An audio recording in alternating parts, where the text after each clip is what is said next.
You Grabbed Him by MewDeathCakes. Walking through the front entrance of Stark Tower always filled Peter with excitement.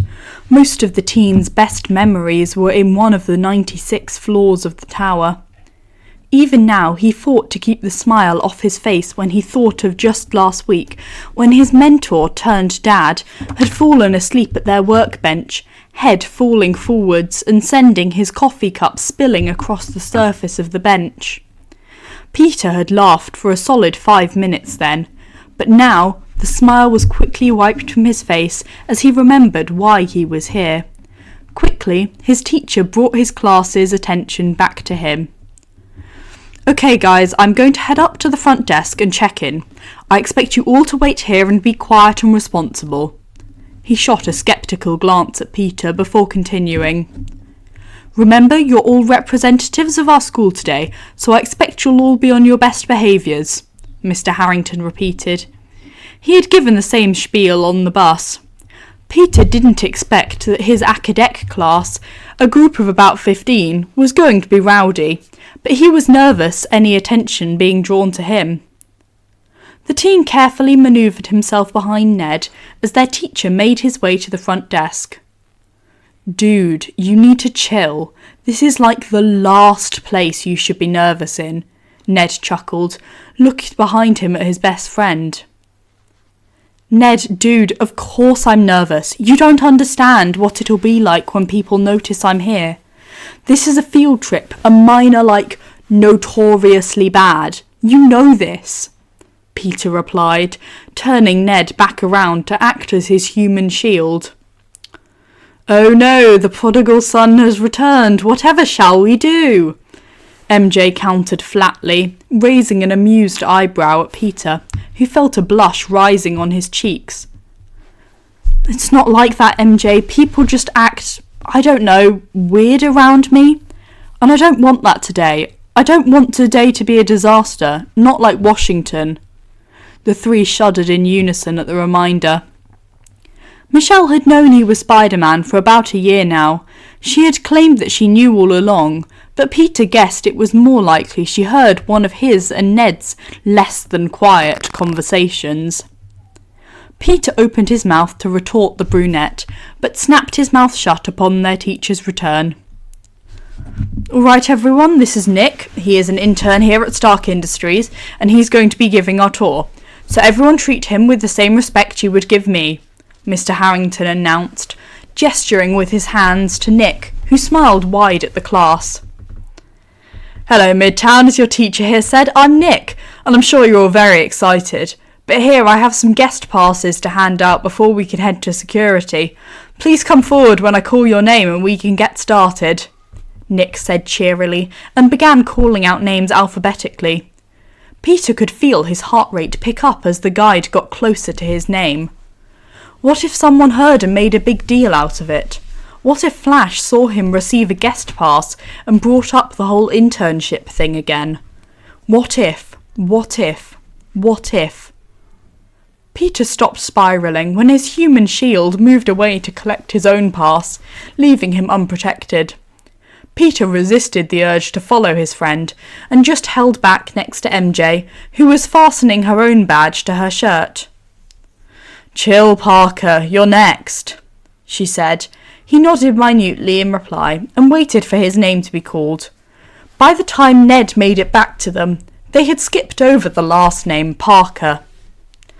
Breathing a sigh of relief, Peter smiled at his friends. MJ knocked her shoulder into them, and the three, along with their class, followed Nick to security. "Pays to be the boss's kid, huh?" MJ joked as they waited in line. Yeah, I guess," Peter muttered, his eyes shooting around the room anxiously. They landed on reception, where Alicia was looking at him from behind her computer.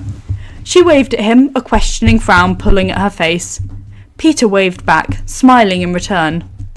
Her eyebrows continued to question him. Alicia was the best. She always saved him a donut on Fridays when she brought them for the reception team. Her eyebrows lifted in understanding when he gestured to the rest of his class queuing at security. He watched as she shook her head in a quiet laugh, and he felt the blush return to his face. "Peter, where's your badge?" Mr. Harrington squeaked, and Peter froze. I didn't get one," Peter started, nervously. "I figure it's because I have my intern." "Peter, enough about your internship. I'm sick of this," Mr. Harrington yelled, obviously having reached his last straw. He grabbed the teenager's arm and pulled him out of the line. "You're going back to the bus and waiting with Mr. McKinley until your aunt can come pick you up." Peter looked around and saw the entire lobby had frozen from the noise.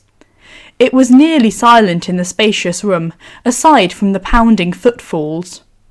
"Pounding footfalls?" he questioned. Someone was running at them, and Peter's spider sense went haywire. He whipped his head around to see who was coming, and saw 3 members of the security team right as they caught up to them. An alarm sounded, and both Peter and Mr. Harrington looked up at the ceiling in shock. "Let him go!" one yelled over the alarm, a blonde that Peter couldn't recall the name of. "Take your hands off him!" another yelled. A woman Peter thought was named Jacques. "What?" Mr. Harrington questioned, hand unconsciously tightening around Peter's forearm. "I said, let him go!"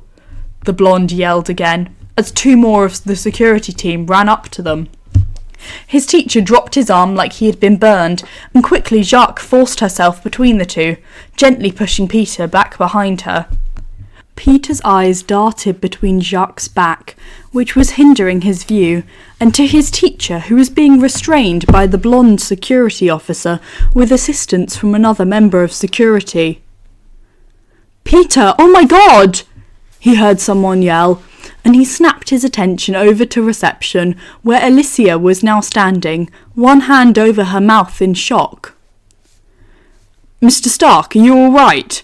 someone asked behind him, and Peter turned his head to see he was surrounded by security personnel, protecting him like he was the president or something. Peter started before he was quickly cut off. "What in the world is happening in here?" someone shouted, and every head turned to look at Harold, Happy, Hogan. "Friday, cut the red alert!" he yelled again. Peter could hear a slurry of sound as the blaring alarm ceased. Whispers broke out amongst his classmates and others in the lobby. He could hear mutters of Stark and Hogan, and it made his ears turn red. "Max, if you would explain," Happy demanded, gesturing to the member of security currently restraining Mr. Harrington. "It's Mr. Stark, sir. This man grabbed him. Everyone reacted quickly and accordingly," Max said. "Wait, why the fuck is—" Happy sighed loudly, a hand coming up to rub his face. "Peter." Yeah, Happy?" Peter replied tentatively, and the security personnel broke formation around him when Happy waved them off. "What the fuck are you doing here, kid?" "Well, remember when I said I had that surprise field trip and I didn't know where to? Well, surprise!" Peter said, with faux enthusiasm, throwing in lackluster jazz hands. Happy's hand fell from his face, and he gave the kid an unimpressed stare. "Right, and care to explain this?" Happy asked, gesturing to his teacher. "Oh, that's Mr. Harrington. He was just pulling me out of line, and then, well, Jacques and Max thought it was... But it wasn't, and it's over now," Peter said, trying to lighten the still tense atmosphere. "He pulled you. He grabbed you?" Happy asked, face turning more serious, shifting past his usual frown as he turned to the teacher. "You grabbed him?" Mr. Harrington stood stock still as Happy stared him down, but Jacques spoke up before the teacher could. "Yes, sir. He grabbed his arm and pulled him out of line. He was yelling as well." Happy nodded as he followed along. "Great. Call the police. Send me the footage as well, Fry. We're done here. Let's go, Peter," Happy commanded, and Peter stayed rooted to his spot. The cops? Happy what?" Peter looked over at Ned, whose mouth was opened in shock, then MJ, who whispered, "Washington," before looking back at Happy. "Yes, the cops, Peter, but we're leaving. Now," Happy demanded, gesturing towards the security gate, where none other than Tony Stark was walking through. "What's this I hear about a code red?" "Tony," Happy said tersely, face pinching up. "Hey, Hap, seems like you got everything situated down here. I can't keep you around for nothing." "Peter, what the fuck are you doing here?" Peter opened his mouth to respond, but Happy beat him to it. "Field trip? We can talk about it upstairs, Tony," the asset manager replied, and Tony only spared him a glance before making his way across the room to stand in front of the teen, the security personnel backing out of his way. "Really can't take you anywhere, can we?" Tony tusked. "Surprise field trip to Stark Industries, huh?" he guessed, a small smile tickling at his mouth. "Oh, you know, I've always wanted to visit," Peter joked, hand coming up to rub at the back of his neck. "You want to tell me why there was a code red called?" Peter looked back over to Happy, who seemed to have resigned himself to his fate and was pinching the bridge of his nose. It was nothing really. My teacher, you remember Mr. Harrington," Peter pointed, before launching into his animated explanation using his hands. "He just, barely touched me, and, everyone was freaking out, Peter, oh my god, and, oh, Mr. Stark, are you okay?" the teen said, doing over-dramatic voices of the security staff. "And I'm, totally fine, no big deal. So can we let my math teacher go?" Peter ended his ramble, meeting his dad's eyes. "I'm sorry, what?" "He touched you. Someone tell me the non-Peter version, please," Tony demanded, turning to one of the security staff. "His teacher grabbed him, Dr. Stark. We took immediate action in removing him." Tony's eyes narrowed, and he pointed at the restrained teacher without looking. "He grabbed him," Tony clarified, eyebrows lifting in surprise. After a couple of nods, the billionaire spun to look at the teacher, glare coming back full force. "You grabbed him. You come into my building and put your hands on my son." The genius looked like he wasn't done yelling, but refrained, gesturing to the security staff. "Get him out of here, Jesus Christ." "Friday?" Tony was livid, turning back to Peter, who was looking at his shoes. "Yes, boss?"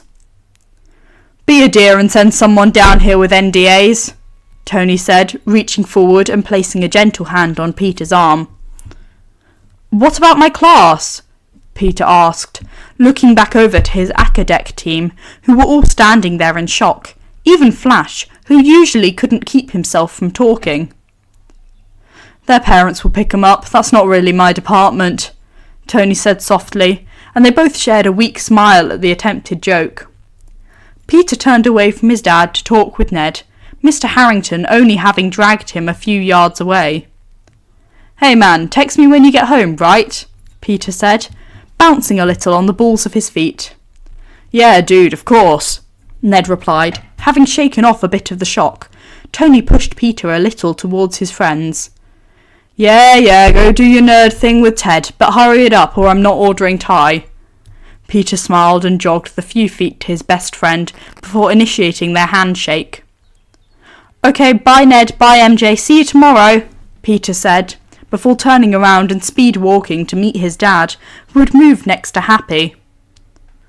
"Come on, upstairs," Tony said finally, placing his hand on the back of Peter's head and leading the boy back through security. The lobby was silent for a long time as security bustled around, leading people into a room beside reception, people in business suits coming into the lobby through security, holding stacks of paperwork. "What just happened?" Flash exclaimed, the shock finally wearing off. "Shut up, Flash," MJ warned, as they too were led into the side room. Thanks for listening. I really hope you enjoyed. Thank you again to the author for giving me permission to record this. I hope you have a lovely rest of your day.